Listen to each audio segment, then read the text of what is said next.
Boa noite, meus irmãos e minhas irmãs. É um privilégio enorme estar aqui para cultuar a Deus juntos e poder compartilhar da sua palavra aos nossos corações. De fato, eu estive uns anos atrás na Unida, preguei na Unida num culto durante a semana, enquanto lecionava no CFM da PMT. O reverendo Rosta estava viajando, salvo engano, para o México, juntamente com a Mauri. E uma alegria estar de volta aqui com os irmãos, apesar de que agora, nesse momento diferente, aniversário de 122 anos da igreja, louvado seja Deus pela longa e próspera caminhada dessa igreja aqui em São Paulo, sendo um luzeiro para muitos que vivem em trevas. Louvado seja Deus por esse aniversário que acontece de maneira diferente, porque sabemos os irmãos estão comemorando o aniversário fora de casa por forças alheias à vontade dos próprios irmãos da igreja.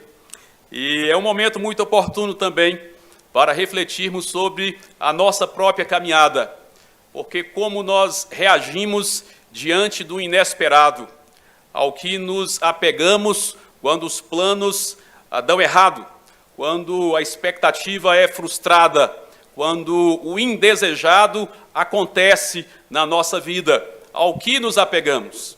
Minha esposa e eu servimos a Deus por 15 anos no noroeste da Amazônia, como o reverendo Roster mencionou, especificamente entre o povo Iurupidé, um povo que vive nas aldeias de periferia da floresta, nos riozinhos periféricos da floresta. A gente fala do interior da floresta, nas fronteiras entre Brasil e Colômbia, parte deles já na Colômbia, e ali estivemos servindo a Deus com ministérios de plantio de igreja, tradução bíblica, educação intercultural bilíngue, e nos últimos anos nos envolvemos também com a liderança de equipe, a equipe Amaragé, a qual tivemos o privilégio de coordenar nos últimos 9 anos do nosso ministério ali. Em 2019, eu tive que me deslocar de São Gabriel da Cachoeira, onde o reverendo Rosta esteve anos atrás e conheceu, uma pequena cidade no meio da floresta, uma grande aldeia, não é? 20 mil pessoas, 93% da população indígena. E dali, nossa base, a gente se deslocava para os interiores. E uns colegas nossos, 3 famílias missionárias, serviu a Deus entre um povo chamado Rúpida. E Elisângela e eu trabalhávamos com o povo Iurupidé. Os Rúpida estão ao norte de um rio e os Iurupidé ao sul daquele mesmo rio. Nós convivíamos ali, são povos do mesmo tronco linguístico, mas com línguas diferentes, não inteligíveis. E 3 famílias serviram a Deus ali entre aquele povo, sendo que o último casal ficou 16 anos, reverendo Marcelo Carvalho e a sua esposa Cláudia. Depois de 16 anos, trabalhando e lançando a semente de maneira fiel, de maneira repentina, tiveram que deixar o campo por questões de saúde. Isso foi em 2018, início de 2019, a Claudinha quase morreu, e eles tiveram que deixar o campo, e naquele momento, depois de 16 anos de ministério, somente deles, fora os outros 2 colegas que os precederam, tinha 3 convertidos. E pela graça de Deus, durante 16 anos, 3 convertidos. Eu vi e ouvi, li sobre muitos colegas que serviram a Deus por 15, 40 anos e não viram o fruto do seu trabalho. Deus tinha lhes dado 3 convertidos. Batizaram aqueles 3 convertidos e tiveram que deixar o campo. No momento, Elisângela e eu éramos os diretores da equipe, tínhamos que dar os nossos pulos para dar assistência pastoral àqueles 3 convertidos. Um casal de idosos que não fala português, um jovem senhor, professor da aldeia, que fala a sua língua materna e o português como segunda língua um pouco truncada. Tive que ir visitá-los, isso foi final de 2019, viajei 1 dia e meio até a aldeia Iurupidé, na qual nós trabalhávamos, depois segui mais meio dia de canoa, rio acima, até a entrada daquela aldeia, deixei a voadeira, a canoa, com um piloto, fez um acampamento, uma barraca para cuidar, entrei naquela trilha, 6 quilômetros floresta dentro, não é pista como essas que temos aqui em São Paulo, de caminhada, é trilha no meio da floresta, com tocos, com lama, atravessando pequenos igarapés, 6 quilômetros, com a minha mochila nas costas, sozinho. No meio daquele trecho veio uma chuva muito forte, com relâmpagos, eu olhava para aquelas árvores, pareciam para-raios, mas o Senhor protegeu, prova que eu estou aqui, falando com vocês. Cheguei ali no final da tarde, aquele jovem professor convertido me esperava, e ele disse: pastor, vai ter culto? e como eu não falo a língua dos Rúpida, ou não falava, eu fiquei, bom, a gente pode fazer um culto, se você traduzir. E aí, enquanto eu arrumava minhas coisas, ele reuniu um grupo, 40 pessoas, se reuniram ali na mesma casa que eu ia ficar, a casa do Marcelo, se reuniram ali, se ajeitaram e esperavam por um culto. Cantamos alguns cânticos e oramos, dei uma palavra de encorajamento, ele traduziu da forma que conseguiu, e depois quis orar, e ele falou: pastor, tem alguns querendo conversar com o senhor. 10 se levantaram, numa fila, e ele traduziu, eles dizendo que queriam ser batizados.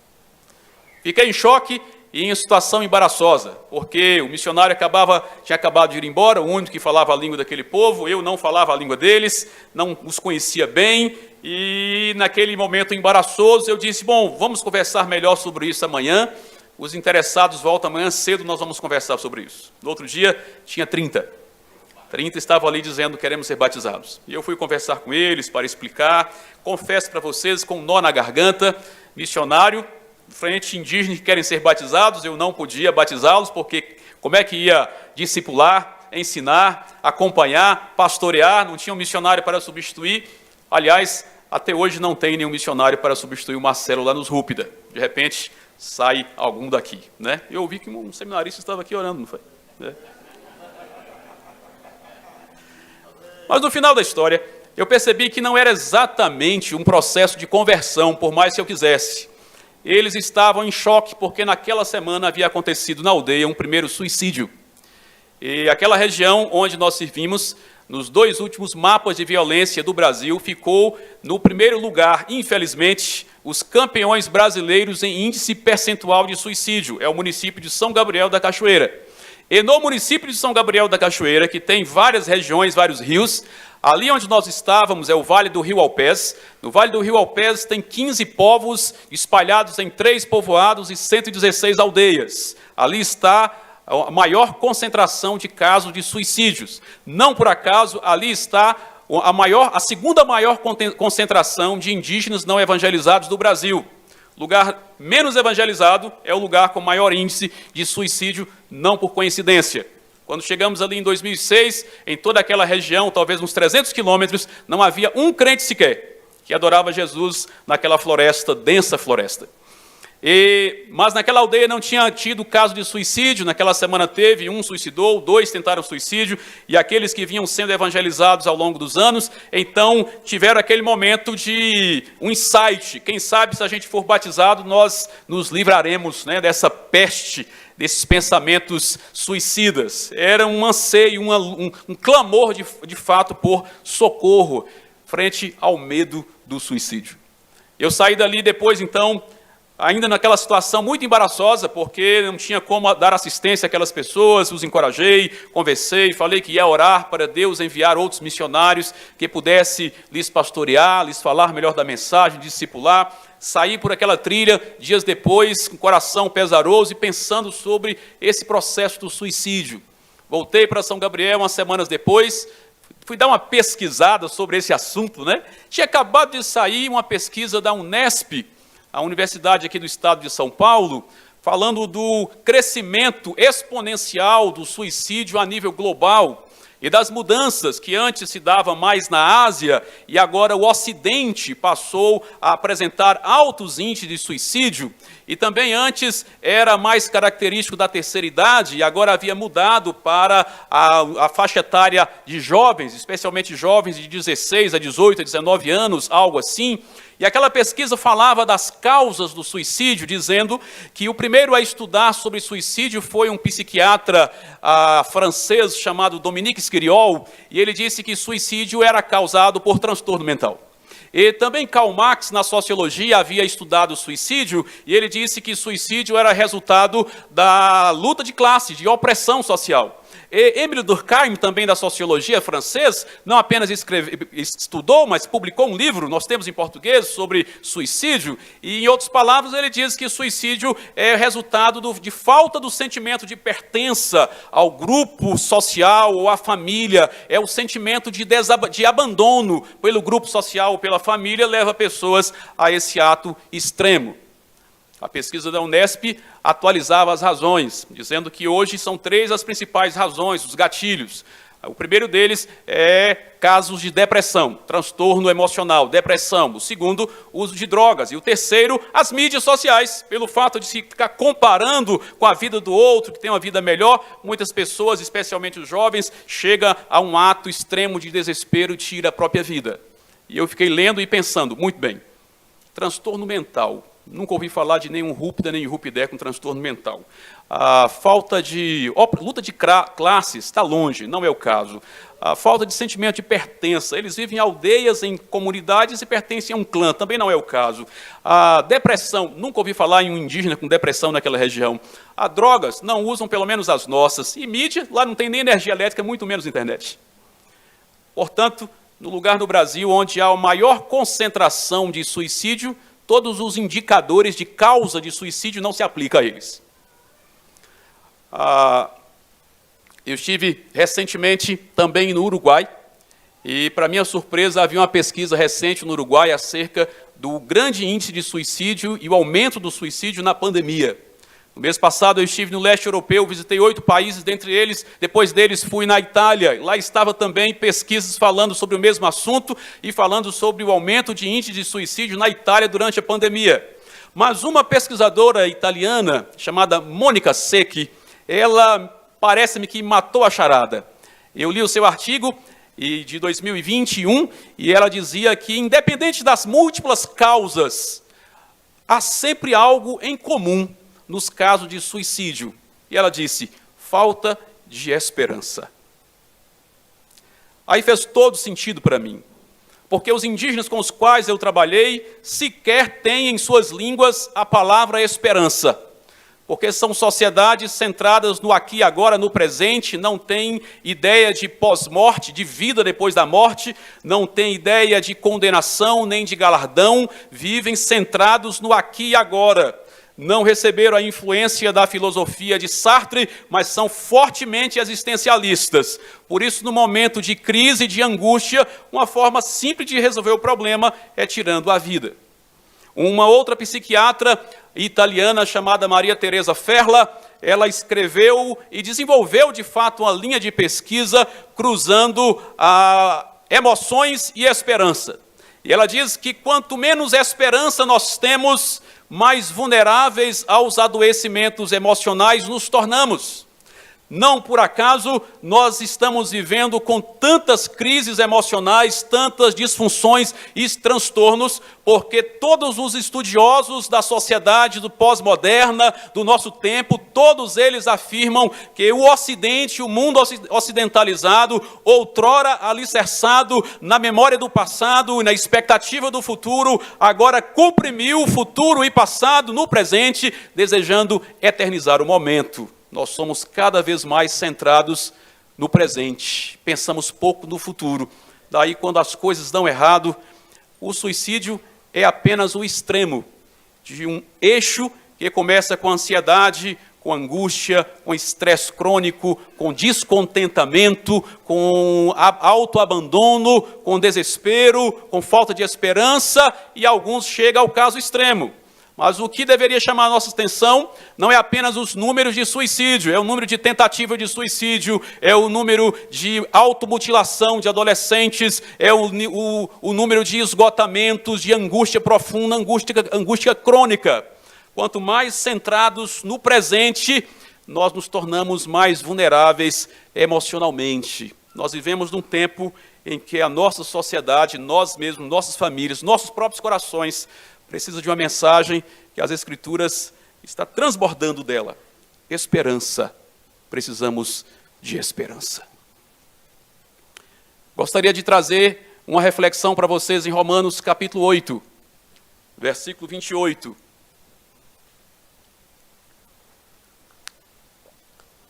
Nesse aniversário atípico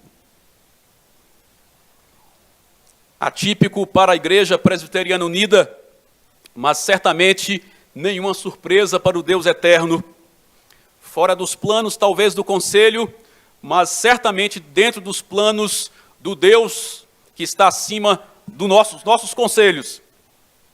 Romanos capítulo 8, versículo 28, e gostaria de extrair aqui apenas 2 ensinamentos básicos para encher o nosso coração de esperança e de fervor no Senhor. Sabemos que todas as coisas cooperam para o bem daqueles que amam a Deus, daqueles que são chamados segundo o seu propósito. Texto conhecidíssimo, estou certo que todos os irmãos o sabem de memória. Paulo, escrevendo aos Romanos, nesta parte da sua carta, falando sobre justificação pela fé, portanto, um texto de teor soteriológico, e o pano de fundo é a soberania do Criador, que ainda antes na eternidade elegeu aqueles que ele queria salvar, e que no tempo e no espaço os atrai aos seus pés. E não apenas os atrai aos seus pés, mas também conduz as suas histórias, escreve as suas histórias de acordo com a sua santa, justa e boa vontade. Sabemos que todas as coisas cooperam para o bem daqueles que amam a Deus, afirma o apóstolo Paulo. O que são todas as coisas nesse texto?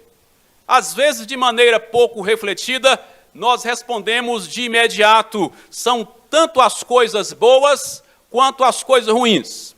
É verdade, mas não é de todo verdade, porque o versículo 18 é que nos explica de maneira clara quais são todas as coisas, ou o que são todas as coisas do versículo 28. O 18 assim diz: porque para mim tenho por certo que os sofrimentos do tempo presente não podem ser comparados com a glória a ser revelada em nós. Todas as coisas do versículo 28 são os sofrimentos do tempo presente do versículo 18. Podemos até parafrasear esta afirmação de Paulo dizendo: sabemos que os sofrimentos do tempo presente cooperam para o bem daqueles que amam a Deus. Quando estudamos teologia, esse ensino bíblico recebe um nome. O nome é providência.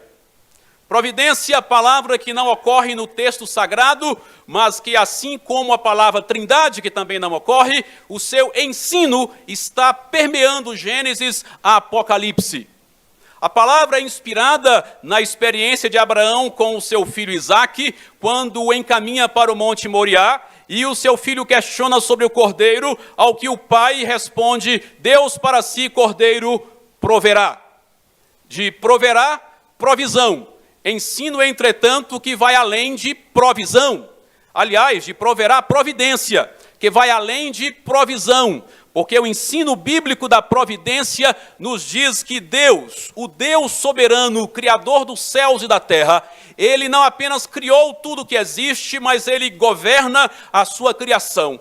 E Ele governa de uma maneira tão incrível que vai além da nossa compreensão. Ele governa todos os fatos e os acontecimentos, dos grandes aos pequenos, dos melhores aos piores. Ele governa e controla de maneira tão maestral que no final todos os acontecimentos da nossa história resultam em glórias para Ele e em benefícios para os seus. É a santa e doce doutrina da providência, que, se inspirada na experiência de Abraão com o seu filho Isaque, fica mais evidente na história do bisneto de Abraão, José, filho de Jacó, caçula de 11, amado pelo pai, invejado pelos irmãos, sofre um tentativa de assassinato, de fato um fratricídio, um assassinato por parte dos irmãos. Depois é vítima de tráfico humano, vendido como escravo sem direitos para o Egito. E ali ele é vítima de assédio por parte da patroa e também por calúnia. Calúnia essa que o leva para a prisão, numa prisão injusta, sem justa causa. E na prisão ele é esquecido pelo seu amigo, que, devolvido, restaurado a sua posição anterior, não se lembra de falar para Faraó sobre José. Portanto, ele é invejado pelos irmãos, ele é traído pelos irmãos, ele sofre tentativa de assassinato, ele é vítima de tráfico humano, ele é caluniado, assediado e esquecido pelo amigo. Talvez a dor maior, esquecido pelo amigo. E como nós sabemos, Deus ele conduz aquela história e torna José o segundo no Egito e poupa a nação da fome, e poupa a família da morte, e no final da sua vida, os seus irmãos, agora com o pai já falecido, lhe prostram e pede clemência, para ele agora não usar o seu poder e vingar o que eles tinham feito. E lá em Gênesis capítulo 50, versículo 20, José responde para os seus irmãos: vocês realmente intentaram o mal contra mim, mas Deus tornou o mal em bem. O nome disso é providência. O Deus providente é aquele que torna o mal em bem. Mesmas palavras, de outra forma, ecoa dos lábios ou da pena de Moisés, quando ele descreve o episódio de Balaão e de Balaque, e ele diz lá em Deuteronômio capítulo 23, verso 20, ou verso 5, que naquele dia, quando Balaão tentou e não conseguiu amaldiçoar o povo de Deus, diz Moisés, Deus transformou a maldição em bênção. Deus da providência é aquele que torna o mal em bem e transforma a maldição em bênção. O mesmo princípio nós encontramos lá em Esté, capítulo 9, versículo 22, naquele episódio quando Amã, ele tenta exterminar o povo judeu, e no dia que o povo seria exterminado, Deus muda a situação e o povo de fato é fortalecido, e Amã é enforcado na sua própria forca, e o texto diz que naquele dia Deus mudou a tristeza em alegria e converteu o pranto em festejo. Deus da providência é aquele que muda o mal em bem, que transforma a maldição em bênção, que muda a tristeza em alegria e converte o pranto em festejo. Louvado seja o nome do Deus providente. Assim o faz para que todas as coisas cooperem para o bem daqueles que o amam. Não importa o momento que vive a igreja, não importa o momento que vive a sua família, não importa o que fizeram ou estão fazendo contra você, os ataques, os cancelamentos, as críticas, a enfermidade que alcançou o seu corpo ou a sua família, seu ente querido, os planos frustrados, a tristeza, o abandono e o autodesabandono, nem o sentimento que você sente, tudo isso é secundário.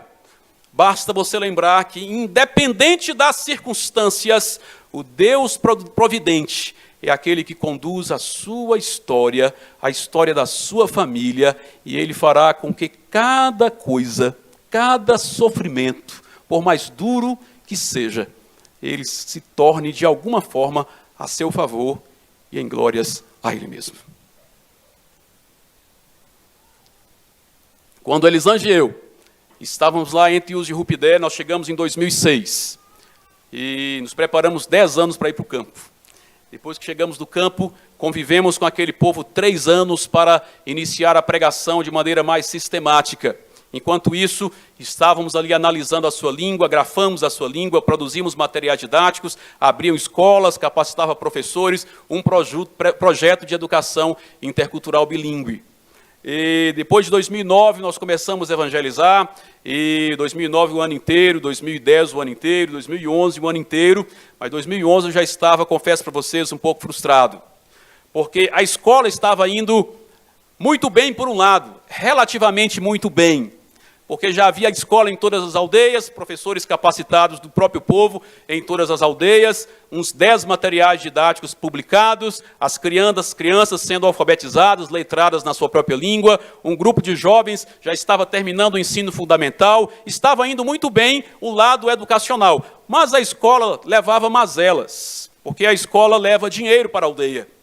Porque para matricular crianças tem que registrar, e para registrar as crianças tem que registrar os pais. E quando registra a mãe, ela tem acesso ao Bolsa Família. E quando registra o avô da criança, ele tem acesso agora à aposentadoria. E a viúva, à pensão viuvez. E o professor que é contratado passa a ser assalariado pelo governo. E o dinheiro não vai na aldeia. Se fosse, não teria no que gastar. Então leva o indígena para a cidade. E na cidade ele quer se apropriar dos bens industrializados, ele tem todo o direito. O detalhe é que ele leva também as mazelas da sociedade urbana. E o que mais levava naquele momento era bebida alcoólica. Antes já bebiam, bebida fermentada, feita da mandioca, mas agora bebida destilada, cachaça, levavam engradados e engradados de cachaça, e aquelas bebedeiras coletivas que duravam 2, 3 dias, e quando todos ficam alcoolizados, embriagados, do mais velho até crianças de 7, 8 anos. E naquelas bebedeiras coletivas acontece tudo que você imaginar. Agressão física, marido batendo na esposa, às vezes a esposa batendo no marido também. Crianças que ficam ali sem comida, passam fome às vezes, porque as mães embriagadas, 2, 3 dias, não se preocupam em fazer comida para os seus filhos. E crises conjugais por causa de traição naquelas bebedeiras. E mães solteiras que surgem por causa da promiscuidade naqueles dias. E muitas vezes agressões físicas, assassinatos e os benditos suicídios que acontecem invariavelmente durante essas bebedeiras. Aumentou drasticamente esses problemas com a escola. E, paralelo a isso, já há quase 6 anos entre eles não havia nenhum convertido. E então, nós começávamos a pensar o que é que nós estamos fazendo aqui. E em 2011, então, intensificamos a evangelização. E no final de 2011, não havia ainda nenhum convertido. Novembro, nós saímos da aldeia, fomos para São Gabriel, iríamos tirar férias, eu estava louco para sair de férias.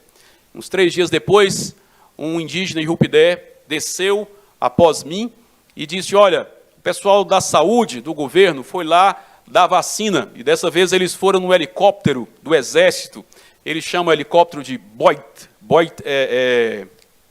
libélula, uma grande libélula. Eles foram naquela grande libélula do exército, e quando ele levantou o voo, derrubou 5 das nossas casas e tirou a palha da sua. A nossa casa era uma palhoça, feita de madeira roliça, fechada com varas, coberta com palha de palmeira, folha de palmeira, tudo amarrado com cipó, bem ao estilo indígena.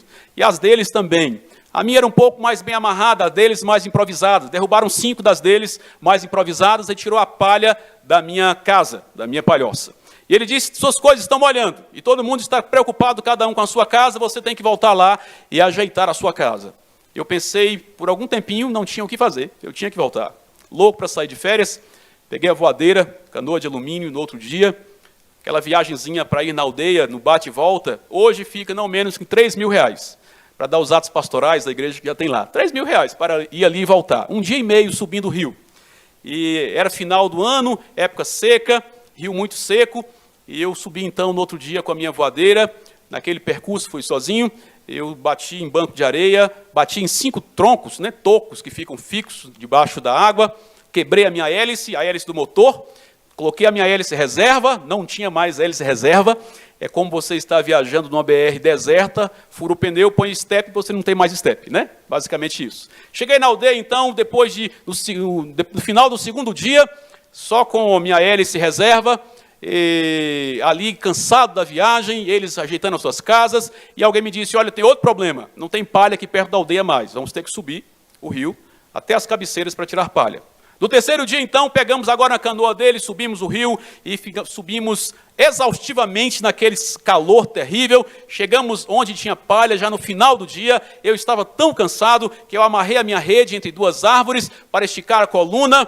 E tinha levado a lona para fazer uma barraca, não fiz. Dormi profundamente no relento. Acordei no outro dia, minha lona estava lá, não foi armada a barraca. Tiramos a palha, voltamos para a aldeia. No 4º dia, eles me ajudaram a reformar, reformamos a casa. Eu pensei, vou ficar por aqui, aproveitar a viagem, fazer mais alguma coisa. No outro dia, começou uma bebedeira. Beberam a manhã inteira. Eu trancado na minha casa, estavam bebendo na escola que nós tínhamos aberto, do outro lado da aldeia, e eu ficava da minha casa, das frestas da vara, olhando aquela cena deplorável, deplorável. Depois do meio-dia, começou uma briga entre um casal, e essa briga tomou toda a aldeia, se tornou uma briga coletiva, durou quase 2 horas de briga. Um tio rachou a cabeça da sobrinha com remo, um irmão quase decepou a orelha do outro com um facão, uma esposa quase arrancou o dedão do seu marido na mordida, mulheres sendo agredidas, crianças chorando, gente correndo, aquele pandemônio, as mulheres escondendo facas e facões para evitar uma tragédia, alguém colocou fogo numa casa, queimou em 20 minutos aquela palhoça, um pandemônio, e lá da minha casa eu ficava observando aquela cena deplorável, e eu confesso para vocês, do início daquela viagem até aquele momento, a única coisa que eu fazia era murmurar no meu coração. O que eu estou fazendo aqui? pensei, amanhã de manhã eu vou embora. Amanhã de manhã, uma das mulheres que havia brigado com o marido, acordou em trabalho de parto, estava com 8 meses, um parto prematuro, a criança morreu no útero, ela também quase morreu, a família me pediu socorro, eu tive que dar socorro para aquela jovem senhora, para ela não morrer na aldeia, levar até um posto de médico que tinha 3 horas rio abaixo, para um médico, e não consegui ir embora naquele dia, meio revoltado, voltei para a aldeia de novo e disse, amanhã eu vou embora, não quero saber, vou sair de férias. Quando então, naquele dia, no final da tarde, um jovenzinho foi me procurar. Ele tinha 17 anos, ele era franzininho, baixinho, bem tímido. E ele disse, pastor, o senhor viu que ontem eu bati no meu tio? Eu disse, não, eu não vi, eu vi que todos bateram em todos. Ele disse, eu bati no meu tio velho. Meu tio velho é o irmão mais idoso do pai, já era um senhor de mais de 60 anos, viúvo, e ele, um rapaz de 17 anos, naquela briga coletiva, agrediu fisicamente o seu tio. E aquilo foi tão vergonhoso para ele, tão triste para ele, que ele estava ali se condoendo, amargurado, e ele me procurou e disse, pastor, eu não aguento mais esta vida. A partir de hoje eu quero seguir este caminho que o senhor tem falado, eu quero ser crente para mudar de vida. E assim, no final de 2011, final do 6º ano de ministério, ali acontecia a primeira conversão, não apenas do povo Iurupidé, mas a primeira conversão em toda aquela calha, aquela região dos 15 povos não alcançados. E quando aquele menino se entregou a Cristo, meu coração se encheu de alegria e de vergonha. De alegria porque era a primeira conversão e o Senhor estava me permitindo ver. De vergonha porque até aquele momento a única coisa que eu tinha feito era murmurar. Não entendendo que Deus, na sua providência, conduzia aquela situação indesejada para atrair aos seus pés alguém que ele tinha amado na eternidade e eleito para a salvação. Como é que de algo tão vergonhoso, triste como este, pode resultar numa conversão? Deus é aquele que chama das trevas à luz, da morte ele chama a vida, com seu poder e soberania, através do seu governo providente. Providência. A doutrina da providência deve ser suficiente para encher o nosso coração de esperança no dia mau. Mas Paulo diz que esta providência, ela está em particular sobre aqueles que são chamados, aqueles que amam a Deus. E quem são esses que amam a Deus? Aqueles que são chamados, segundo o seu propósito. E chamado aqui nesse texto, nada tem a ver com chamado ministerial. Nada tem a ver com chamado para ser presbítero, diácono, pastor. O contexto aqui é soteriológico. Versículo 29 diz assim, pois aqueles que Deus de antemão conheceu, está se referindo à doutrina da eleição. Ele também predestinou, doutrina da predestinação, para serem conformes à imagem de seu filho, doutrina da imago Dei, a fim de que ele seja o primogênito, doutrina da encarnação, entre muitos irmãos, doutrina da união mística. E aos que predestinou, a esses também chamou, doutrina do chamado eficaz. E aos que chamou, a esses também justificou, doutrina da justificação. E aos que justificou, a esses também glorificou, doutrina da glorificação. Aqueles que foram chamados segundo o seu propósito, portanto, é aqueles que ouviram o chamado eficaz. Doutrina bíblica que diz o seguinte, todos aqueles que Deus ainda na eternidade amou e elegeu para a salvação, em algum momento do tempo, em algum ponto do espaço, ouvirão a voz poderosa e irresistível do Deus Espírito e se renderão ao Deus Filho. Doutrina do chamado eficaz. Essa doutrina diz que aqueles que foram escolhidos por Deus para a salvação, por um longo tempo podem até resistir à minha voz como missionário pastor. Eles podem resistir à sua voz como amigo, familiar que convida para a igreja. Eles podem resistir até a leitura da Bíblia. Mas no momento exato, determinado por Deus, quando o Espírito Santo lhes chamar de maneira eficaz, não haverá coração duro o suficiente para resistir ao chamado irresistível do Espírito Santo. Todos que foram amados pelo Pai ouvirão o chamado do Espírito e se renderão ao Filho. Essa doutrina deve encher o meu coração de fervor missionário. Porque Apocalipse diz que o Senhor, Ele elegeu, escolheu, e o Cristo Jesus morreu e pagou o preço para salvar pessoas de todas as tribos, línguas, povos e nações. E Jesus, lá no Evangelho de João, já havia dito que todos aqueles que o Pai me deu virão a mim. E todo aquele que vier a mim, de maneira nenhuma lançarei fora. Significa que Deus escolheu para a salvação pessoas de todas as tribos, povos e nações, países. E nenhum ficará para trás. Todos eles, em algum momento, ouvirão o chamado do Espírito e se renderão a Cristo Jesus. E o Deus que soberanamente escolheu aqueles que queria salvar, de maneira soberana também estabeleceu o meio pelo qual os atrairia aos seus pés, e esse meio é a pregação da sua palavra. Porque a fé vem pelo ouvir a mensagem de Cristo. Por isso, a doutrina do chamado eficaz deve nos motivar de maneira suficiente a enviar missionários para os lugares mais escondidos da terra, a investir em missionários que vão para os países menos evangelizados. Existe uma lista de 75 países com menos de 2% de evangélicos ainda no nosso tempo. Como igreja, devemos ser motivados por essa doutrina, para enviar missionários para os povos menos evangelizados. Existe uma lista de mais de 3.000 povos com menos de 2% de presença evangélica entre eles. Essa doutrina deve encher o meu e o seu coração de fervor para testemunhar de Jesus para aqueles que estão perto, para o vizinho, para o familiar, para o amigo de trabalho, para o colega de escola, de universidade, para alguém que está na rua. Nós precisamos lançar a semente, testemunhar do amor de Cristo, porque aqueles que estão perto de nós, e nós não sabemos quais deles são eleitos, em algum momento ouvirão o chamado irresistível do Espírito e se renderão ao Filho, Jesus Cristo. É claro que alguns se rendem a Jesus de maneira amável, como a mulher samaritana, que foi tomada pelo amor de Cristo e se rendeu a Cristo, e ainda chamou os homens de Sicá, que também se renderam a Cristo, e levaram Cristo para Sicá, e ali outros também se renderam a Ele. Outros recebem e ouvem esse chamado de maneira mais abrupta, não muito gentil, como Saulo, de Tarso, que zeloso fariseu, faz parte do martírio de Estevão, e agora pratica a invasão domiciliar, recebe autorização para ir a Damasco, repetir o que já fazia em Jerusalém.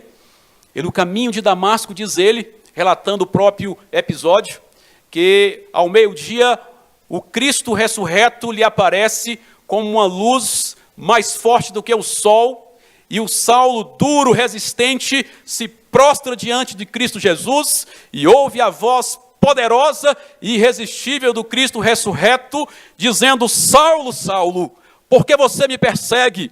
Duro é para ti recalcitrar contra os aguilhões. E o Paulo endurecido é quebrantado. E aquele que perseguia a igreja, agora se torna pregador do evangelho. E logo depois, perseguido por causa da pregação do evangelho, porque ouviu o chamado irresistível do Espírito Santo.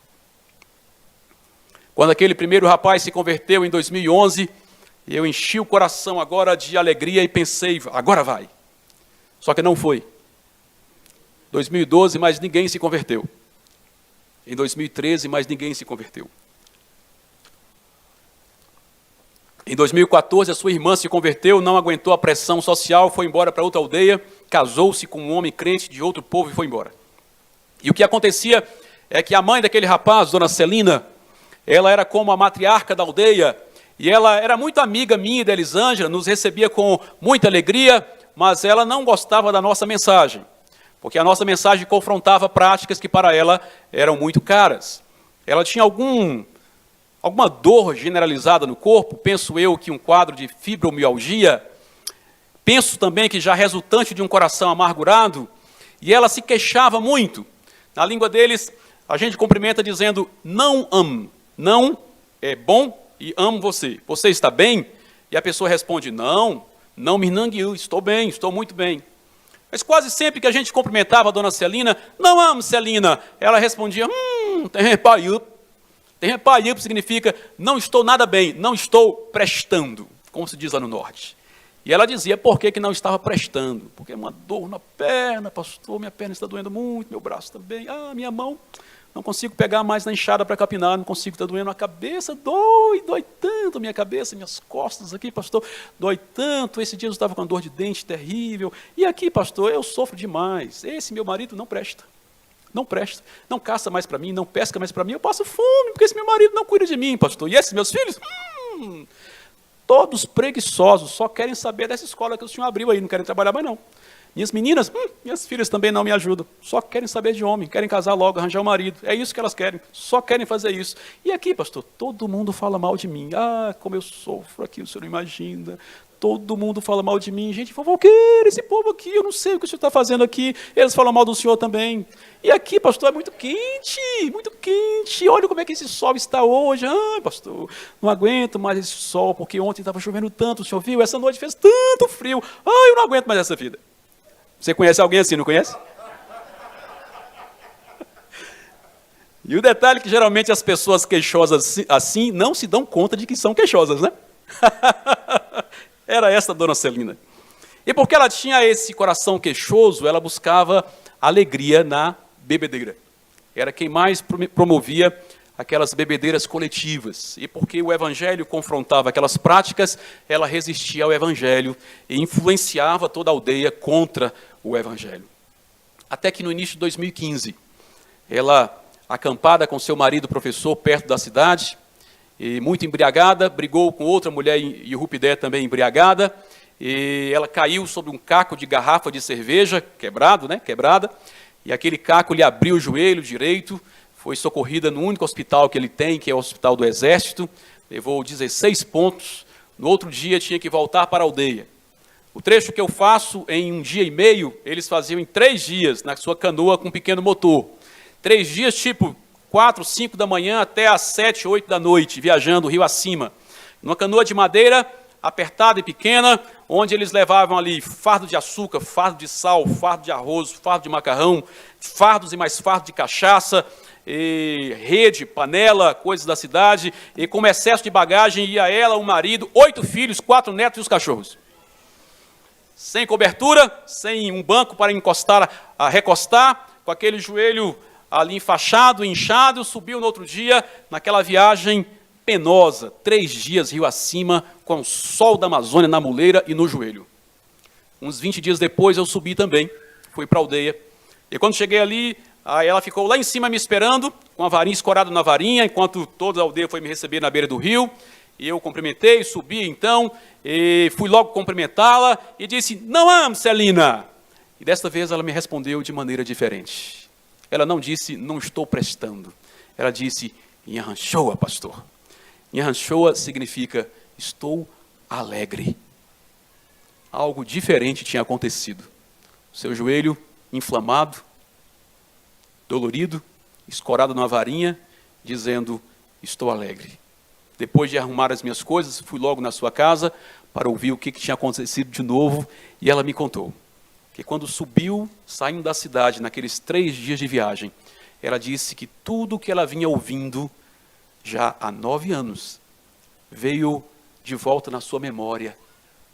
Veio na sua memória as lembranças, as palavras, os conselhos, os testemunhos. E ela disse, pastor, tudo que meu filho tem me falado nos últimos anos, eu fui lembrando, eu vim lembrando. Eu vim lembrando de tudo, e aqui eu estou, pastor, esperando o senhor chegar, com ansiedade, para te dizer que eu também não aguento mais esta vida. Eu quero ser crente como meu filho. Dona Celina ouviu o chamado do Espírito Santo de maneira dolorosa. Mas não pôde mais resistir, porque era uma eleita do Senhor. E ela se entregou a Cristo, início de 2015. E depois que ela se entregou a Cristo, seu marido também se converteu. Todos os seus filhos e as suas noras, todas as suas filhas e quase todos os genros, a sua sobrinha, a família inteira se converteu. A família da sua prima inteira se converteu. a família da sua madrasta, ela não tinha mais mãe, a família da sua madrasta inteira se converteu. Até uma família inimiga, rixosa, brigada com ela, ao ver aquele acontecimento inesperado, também se rendeu a Cristo, a aldeia quase inteira se rendeu a Cristo, a igreja nasceu para a glória de Deus. Em dezembro de 2020, agora quando nós fomos ali ter o nosso culto de despedida, depois de 15 anos entre eles, eu tive a alegria e o privilégio de consagrar aquele rapaz, o filho da dona Celina, o Márcio, que se converteu em 2011, já tinha feito o Instituto Bíblico, participado da tradução da Bíblia comigo, agora eu tive o privilégio de consagrá-lo presbítero da igreja. Mais um presbítero e mais um diácono, estão ali caminhando, esperando outros missionários, de repente tem alguém aqui, né? Esperando outros missionários para lhes dar apoio, mas a igreja está caminhando. E a dona Celina hoje é como a presidente da SAF, dos de Rupidé. Louvado seja Deus. Vale a pena investir em missionários que vão e investir na evangelização daqueles que estão perto de nós. Porque se a doutrina da providência deve encher o nosso coração de esperança no dia mau, a doutrina do chamado eficaz deve encher o nosso coração de fervor evangelístico para, com intrepidez, pregarmos o Evangelho. Vamos orar? Obrigado, Senhor Deus.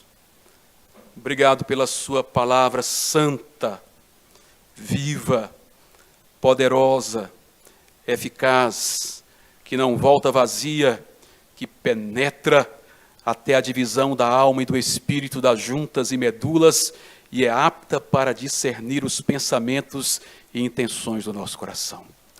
Obrigado por esta palavra santa, que converte o coração endurecido, que amadurece o convertido, que confronta o crente em pecado, que conforta o crente em sofrimento, que é luz para o nosso caminho, que abre os nossos olhos para ver o que não estamos vendo, e abre a nossa mente para entender o que não estamos compreendendo.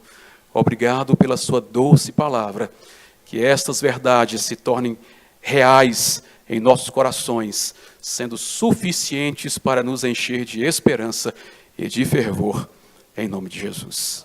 Amém.